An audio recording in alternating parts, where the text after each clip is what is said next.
السلام عليكم ورحمة الله وبركاته. الحمد لله الذي نحمده ونستعينه ونستغفره ونؤمن به ونتوكل عليه أما بعد. அன்பிற்குரிய அல்லாஹ்வின் நல்லடியார்களே, அன்பு சகோதரர்களே, நாம் தொடர்ச்சியாக பார்த்து வரக்கூடிய துஆக்களினுடைய திக்ருகளினுடைய தொகுப்பில் இன்று நாம் பார்க்க இருக்கின்ற விடயம் என்னவென்றால், நாம் காலையிலே இந்த துஆவை 3 தடவைகள் ஓதுவோம். அதே போன்று மாலையிலே இந்த துஆவை 3 தடவைகள் ஓதுவோம். இவ்வாறு நாம் காலை மாலை இந்த துஆவை ஓதக்கூடிய சந்தர்ப்பத்தில் அல்லாஹ் ஜல்ல சுப்ஹானஹு வ தஆலா நம்முடைய வாழ்க்கையில் உள்ள கவலைகள், கஷ்டங்கள் இவைகள் அனைத்தையும் அல்லாஹ் நீக்குகின்றான். நம்முடைய வாழ்வாதாரத்தை அல்லாஹ் உயர்த்துகின்றான். அதே போன்று நம்முடைய வாழ்க்கையை அல்லாஹ் செழிப்பாக்கி வைக்கின்றான்.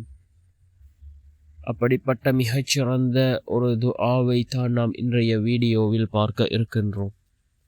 அன்பார்ந்த சகோதரர்களே, அல்லாஹ்வின் நல்லடியார்களே, ரசூலுல்லாஹி ஸல்லல்லாஹு அலைஹி வஸல்லம் அவர்கள் காலையில் மாலையில் ஓதக்கூடிய துஆக்களை நமக்கு கற்றுத்தந்திருக்கிறார்கள்.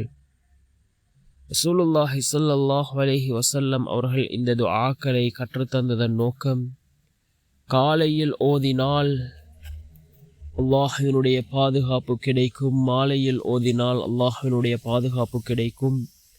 காலையில் ஓதினால் காலையிலிருந்து மாலை வரைக்கும் இடைப்பட்ட அந்த நேரத்தில் அல்லாஹ்வினுடைய உதவியும் பாதுகாப்பும் கிடைக்கும். அதே போன்று மாலையில் ஓதினால் மறுநாள் காலை வரைக்கும் அந்த இடைப்பட்ட நேரத்தில் அல்லாஹ்வினுடைய உதவியும் பாதுகாப்பும் கிடைக்கும். அவ்வாறு ஏராளமான துஆக்கள் இருக்கின்றது. அதிலே மிக முக்கியமான ஒரு துஆ தான் இந்த துஆ. இதனை நாம் ஓதுவோம். அல்லாஹ் ஜல்ல சுப்ஹானஹு வ தஆலா நம்முடைய வாழ்க்கையை செழிப்பாக்கி வைக்கின்றான். நம்முடைய வாழ்க்கையில் உள்ள கவலைகள், கஷ்டங்கள் இவைகள் அனைத்தையும் நீக்கி நிம்மதியான சந்தோஷமான வாழ்க்கையை அல்லாஹ் நமக்கு ஏற்படுத்தி தருகின்றான்.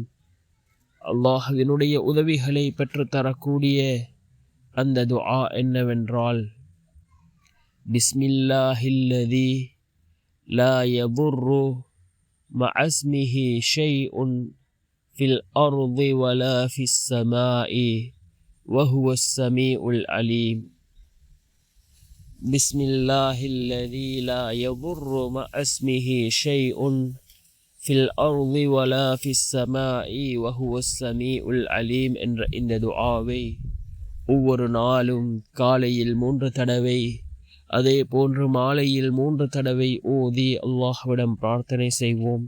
அல்லாஹ் ஜல்ல சுப்ஹானஹு வ தஆலா இந்த துஆவின் மூலமாக நம்முடைய எல்லா நிலைமைகளையும் அல்லாஹ் சீர்படுத்தி தருகின்றான். நம்முடைய வாழ்க்கையில் அல்லாஹ் பரக்கத்தை ஏற்படுத்தி தருகின்றான்.